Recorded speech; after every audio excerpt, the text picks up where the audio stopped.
Hey, it's me, Unapologetically T, and I'm here.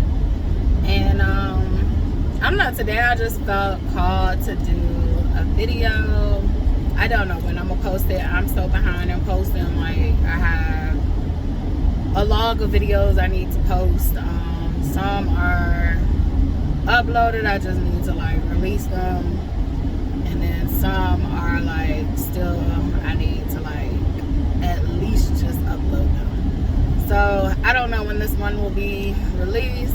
Maybe I'll feel like, I need to be released this week. But I do have some already in order that's backlogged to post.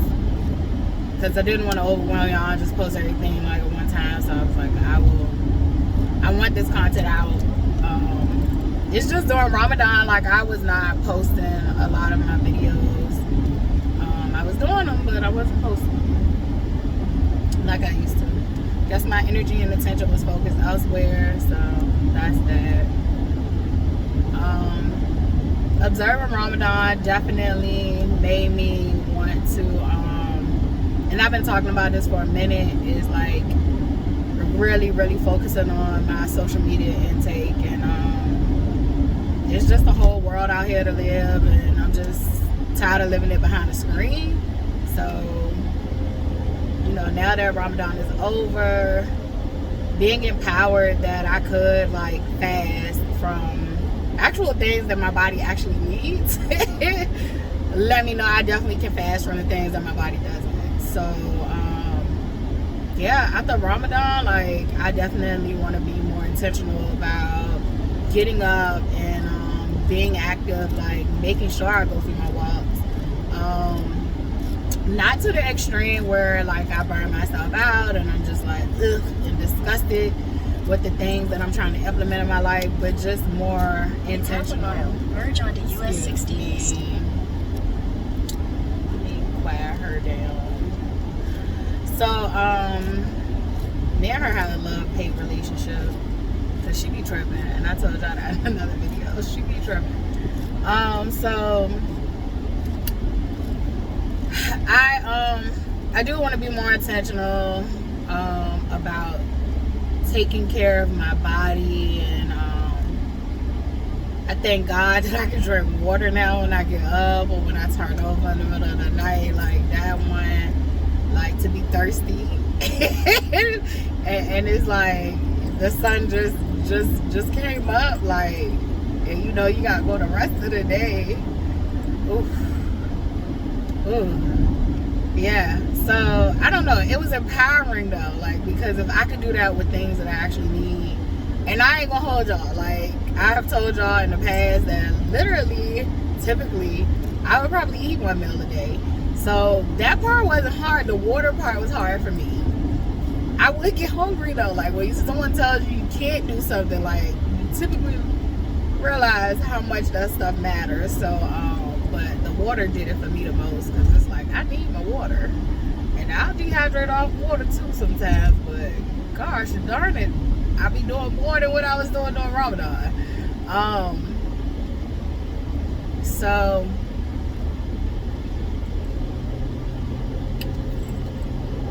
fasting from social media, and it ain't even just a fast from social media. I just want to have certain boundaries around social media. Like I want to use social media as a tool, and I also want to be mindful of the content that I push out. Like I told y'all when I first started these videos, I curse, and I don't even look at it as like curse words.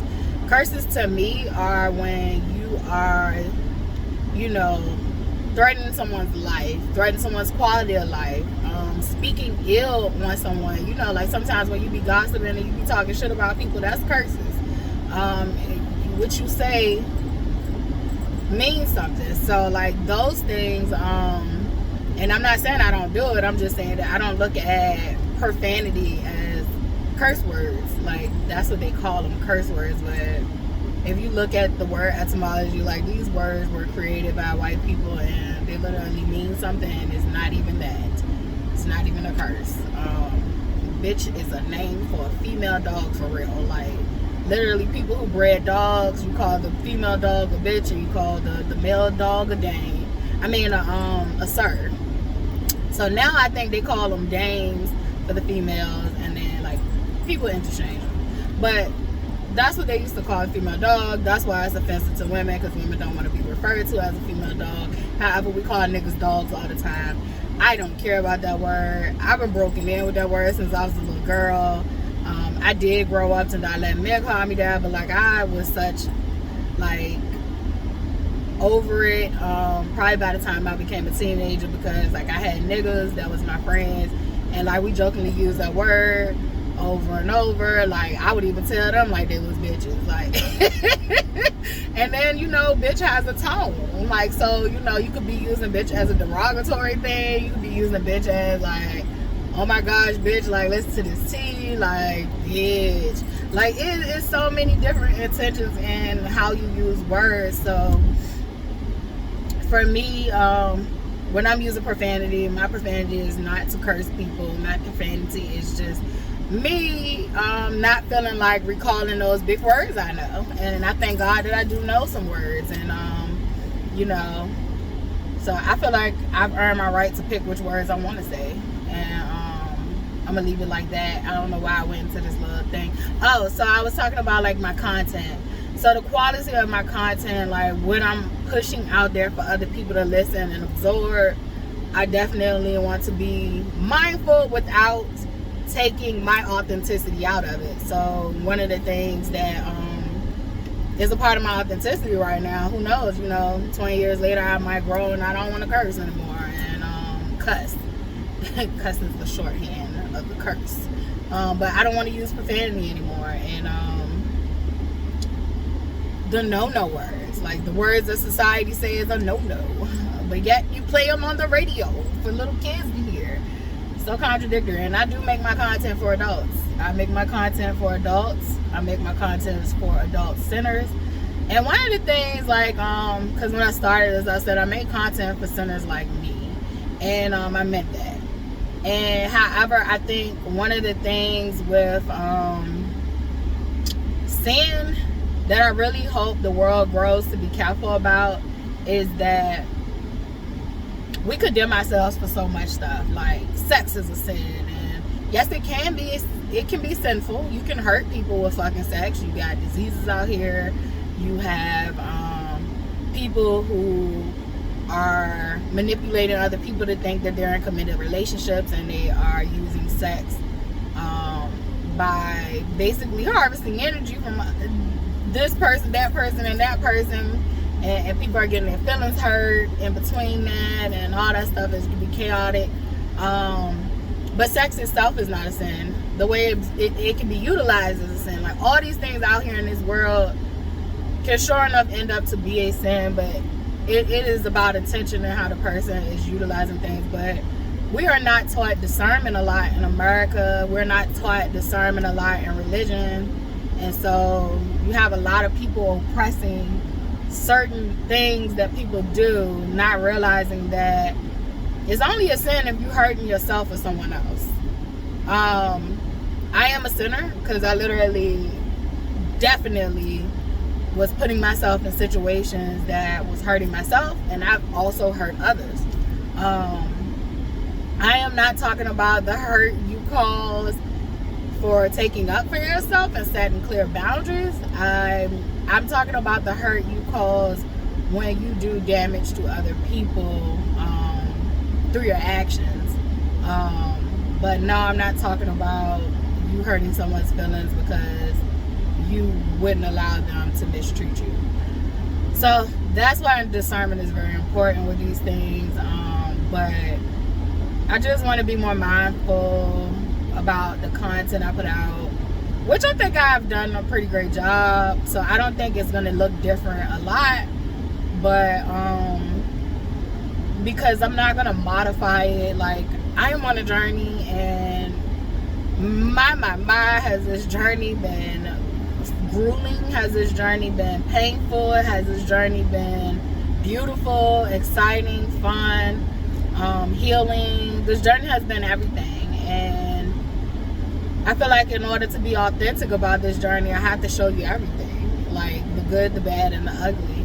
And so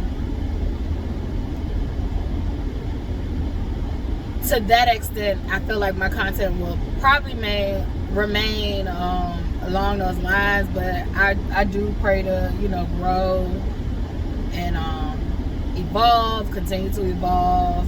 I evolved over last year, so and I'm learning that, like, I am right where I'm supposed to be. A lot of times, like, I kept getting caught up on, like, I had to return here, and like, why would I have to return here, and like, why would you punish me to return me here? Like, I really never wanted to come back here. And it all works out in your best interest. Like, even the worst situations you end up in, like, start paying attention. Even if you can't see the lesson in it right then and there is some lesson, there is some growth that you get out of it. For me,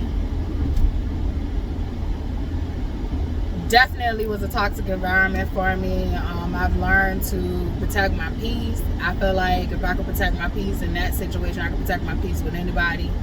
I also needed a space that, granted, the environment was toxic, but I needed a space that afforded me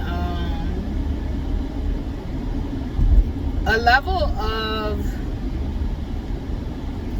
of not having financial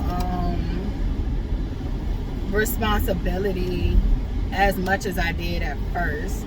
And so even though I am, you know, paying bills and I'm paying for where I stay, I buy my own food and all that stuff, it still isn't like doing it by myself.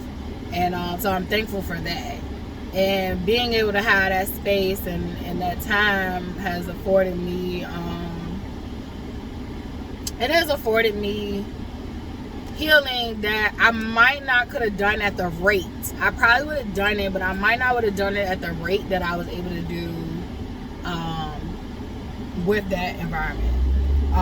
Still saying that, like, my physical needs, you know, it was a great situation for my physical needs, but emotionally it was detrimental at times, and it caused me to revert and regress, and it caused me to feel like I need to be saved, and not realizing, like, I can save my damn self. And granted, like, I do know too, like, when it comes to saving yourself, a lot of us do feel like someone's gonna come and save us.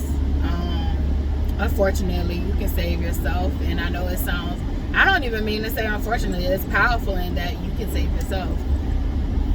Saving yourself doesn't mean that you're not afforded help. Sometimes saving yourself is that you have help. The raft is right there, just swim to it. And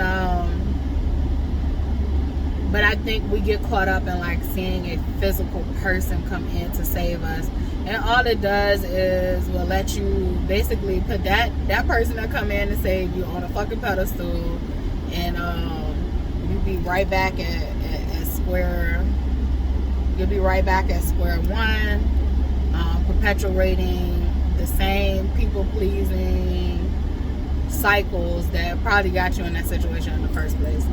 So for me, I'm literally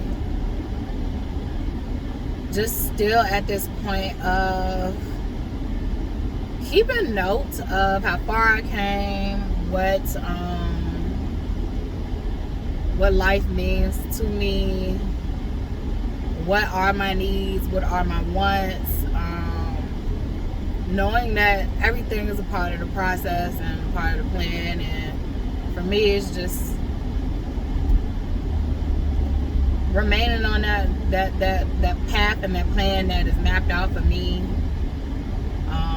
living life on easy, as I said. Some people say that's softness, because it's not really like, it is. It's easier once I get used to it. Like, because for me, hard was easy and easy was hard. And I said that in the beginning. Like, hard was what I knew. Hard was what I could do. Even though hard was hard, is what I was used to. Easy was actually hard for me. And I say that when I say like sitting still. Literally, I've told y'all, like, use discernment with this. Like, I always spend time with myself. I typically present as an introverted person, and so I always spend time with myself, but never really going deep within, sitting with myself for a long time. And so that was hard for me, and you can see why. It was hard for me because of all the shit that had happened to me, that I was forced to deny, I was forced to invalidate, I was forced to feel like I was actually, coerced and groomed as a child to feel like a lot of things were my fault that was not. And so when I grew up, I was already in a brainwashed, conditioned state that things were my fault that were not. So what some people might look at as easy is hard for me. So sitting with myself and actually sitting with myself, I don't mean, I'm gonna spend the day in the house and I'm gonna watch TV, I'm gonna read a book. I mean sitting with my thoughts, and not the surface level ones, those inner layers. I'm actually working on like this little playful drawing that I did of lotus flowers, and lotus flowers have so much meaning in the spiritual, community, and it has so much meaning to me. Even like the song with Wale, like Lotus Flower Bomb, like I love that song. Like, that was a beautiful song. But I always resonated with the lotus flower. Like, when I was in my religion and spirituality classes in college, like, we talked about the onion, the concept of the onion, and peeling back layer by layer. And sometimes, like, the lotus flower reminds me of that. The journey of the lotus flower is basically coming out of the mud unstained. And baby, if I ain't get it out the mud, I don't know who did it. So, like, I don't know who did. It was never a silver spoon. It was always, I had to get it. So I just love it. And then there's layers that it's really tight when it's budded in the lotus flower. And so when it does bloom, you thoroughly get to see within. And it's a beautiful, beautiful flower, beautiful journey that flower takes. When I admire nature, like, that should be a deep connection to me. It's like the oneness of life. So, like, when I be like, I love these birds, like, I have a connection. And when I say I love, these flowers, the sea turtles, the gorillas, I love the elephants, like, I love all these different animals. I love them all, like, learning about them and all that stuff. Like, I love them not just for the aesthetics. I love them because of their life, their journey. Like, baby, the gorilla is like crazy strong. And the gorilla is not even considered like an apex predator. But the gorilla can fuck shit up. Like, the gorilla can fuck shit up. And I remember being a little girl and I was like, I ain't had no chest. And I just used to beat on my chest like I was a little gorilla. And I always felt like I was a gorilla in heart. Like, shit. The gorilla is strong. Like, the force of the gorilla, like, definitely the silverback. The gorillas, the primates, period. Very interesting group of animals. All of them. Primates are dope. We are animals. We just are so disconnected from that. We are animals. We think we're above so much when we're literally connected. They communicate just like we communicate. They build community just like we build community. They have certain structures just like we have certain structures. But they want you to think that, like, we're just so far removed from them. I don't know. I was thinking about, I think it's the Dogon tribe, like, how they literally have this relationship with the lions. Like, the lions love and respect them, and they love and respect the lions. And the Dogon tribe is dope, period. Very heavy on the constellations with those guys. But So I'm just trying to be more mindful in this world, because it's a lot going on in this world, and if you're not careful, if you consume too much of the negative things going on around you, you're gonna miss out on living your life and living your purpose. A lot of us are so caught up into who gonna save us. I was one of them. Who gonna save me is God. Who gonna save me, to me, is Jesus. Like, who gonna save me? You know, it looks so different from me all the time, and I love that I have that flexibility and what I can believe in, and it works for me. Some people it would get too confusing for them, but for me, I know that all of it equals up to all source. So that's it.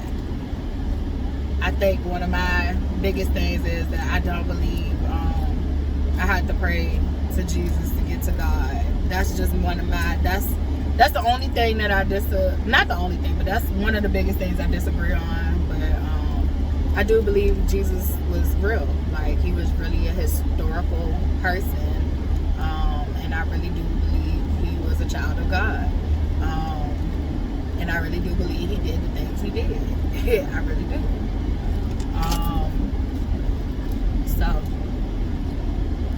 And I do have conversations all the time with Jesus. I call him my dad. Like, but I don't look at God as male or female. Like, God is just all. But I do look at Jesus as my dad. So my father. Heavy on the mind. Nah, I'm just fucking with y'all. There's a lot of people that look at Jesus as their father. I think do what makes sense for you. A lot of us have gotten like way off the paths of doing what makes sense for us, and we're doing what makes sense to other people. Gotta stop doing it. Today I was listening to Tony. Is it Tony? I know her. It's like she does positive affirmations and songs. So it's called Energy Budget. I forgot her last name, but I definitely know it's Tony, T-O-N-I, and the song is called Energy Budget. But I was listening to that, and I used to listen to that like in 2023. I listened to that heavily on repeat. It got me through. Like, it really, looking back on it, I was manifesting then what I wanted for myself now. And it's beautiful to see the growth. I'm still growing, and I'm still, you know, learning how to set these boundaries and enforce them. Like, I'm good at setting them, just enforcing them. Learning to budget my energy and protect my energy. Like, your energy is currency. Your energy is currency, and when we think of currency, they have taught us to think of currency as money, but currency comes in electricity. Currency comes in water. Like, you have currents, they flow, and your energy is a part of. I look at electricity and energy as the same shit. Like, we literally have electricity in us. That's how our heart beats. It's our energy. It keeps us going. Like, the things inside of us, the same way we work in this world and has jobs to do, is the same way microorganisms and organisms are working inside of us to keep us living and going, and they're doing their jobs and their work, and we eat food and we drink water and we have nutrients coming from other things just so that they can keep going. So, like, I always tell people, like, we are gods to our own bodies, and we are our own gods. Like, we are our own gods. However, I do believe in that there is the God, the all source. So literally, energy is currency, and once you start to view it like that, you become more self-aware of how you're gonna spend your energy, what you're gonna put your energy on. I'm still learning, y'all. But I'm loving, you know, the ease of how I'm learning. the ease of how I'm learning, I thank God for it. I'm not learning these harsh, hard lessons like I was at first, and I guess I done already learned them. I'm just learning how to love and take care of myself. And I'm at a space where, I'm at a space where I don't look in the mirror and want to cry anymore, because I don't know who I see in the mirror. I don't know who that person is. I don't know what life she living, because it ain't the life I was supposed to live. And it's like now I'm realizing that like I am control of the life I live to a big degree. To a big degree, there are other variables and factors, and even still, I control how I react to those things. So, just having less control, trying to control things externally, and just focusing on control within myself, and not in a toxic way with myself either. Being very healthy and gentle with myself, speaking life into myself the same way I would want others to speak life into me, is actually helping me align myself with people and things that are meant for me. But yeah, energy is currency, and I was listening to that song, and she was like, people pleasing isn't love. People pleasing is actually the fear. It's like fear. And I was like, I was just like snapping my fingers, like, because yes, like people pleasing is not you really giving healthy love, which I call real love. People pleasing is actually the fear of love, a fear of losing out on love. So you literally are doing these things to please everyone else and saying fuck yourself, and because you have a fear of losing. And I resonate with that so much, because I had these attachment issues. Like I always felt like people were gonna leave me. Just from, if you've been keeping up with my journey, my stories and stuff like that, it really makes sense. All of it makes sense for me anyway. For me, it all makes sense of why I was showing up the way I was showing up and all that stuff. However, now that I'm at the big age of halfway 30, like the midway of 30s, I just realized so much of like how I showed up, and I don't have to be hard on myself. I can forgive myself, because a lot of that shit was conditioning me, and unfortunately it was conditioning me in a young age. However, thank God for the strength to break these cycles, continue to be self-aware, work on myself, show up for myself every day, the same way I was showing up for everybody else. I finally get to focus on to show up for myself. I'm still trying to, do this while taking care of my own child. Like it's hard trying to learn how to take care of yourself and take care of someone else. So trying to, balance my own emotions, and I'm praying that, the work I'm doing is also like modeling it, what's healthy for her, the same way I might have modeled unhealthy behaviors. I do feel like she will grow up and look back and see like my mom really fought hard to break some cycles, and I might not have been perfect, and I might have made mistakes, but I did try my best to break the cycles that were plaguing me, and that if I didn't do that, they definitely have a higher chances of plaguing her. So hopefully though, she can learn from me and Dante's mistakes, her father's mistakes, her grandparents, all that. Like, I definitely don't hide anything about my traumatic experiences from her, because I feel like us talking about it definitely allows space for it to be less likely to repeat. And even if it does repeat, at least she knows that she can come out of it. So,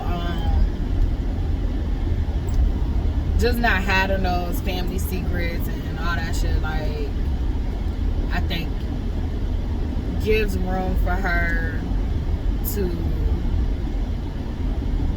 be aware of what has happened, and to kind of like not fall into that same trap. What else was I wanting to talk about? I don't know, but the people pleasing is not love, is actually fear. That one was big for me.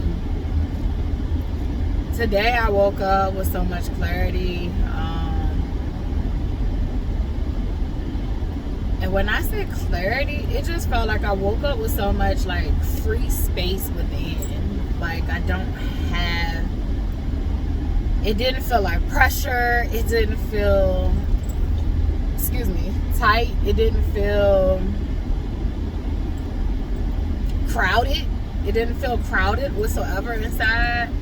It just felt really light, and I am enjoying this feeling. I know in the past, like when I would feel happy, I would be scared even in happiness, because I would catastrophize. I would be like, well, when is the shoe gonna drop?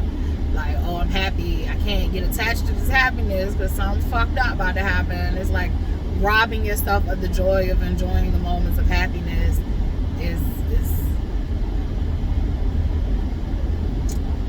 is a mental illness. It's a mental illness because you're literally been afforded this happiness, and it's yours, and it's your time to revel in that moment. And instead of doing so, you'd be like, well, what am I gonna get attached to this happiness for? Shit, we'll be back at category 6 hurricane. Like, why am I going to even enjoy this moment? It's like, you need to enjoy your moments. You need to enjoy your moments. And I'm talking to myself when I say this. I need to enjoy my moments. Just enjoy my moments and get to it. To being healthy. Like, enjoy my moments. When the storm comes, like, my happiness gonna get me through, because I know once the storm is over, there's happiness again. And there ain't no storm that I can't get through. There ain't no storm that I can't get through. It's only over, and it's only over for this world and this game, this world, this mission. It's only over for this one once God calls me home. So while I'm facing the actual storms, I'm not gone until I'm gone. That's just how I have to look at things. But I'm gonna end the video there. I'll talk to you later.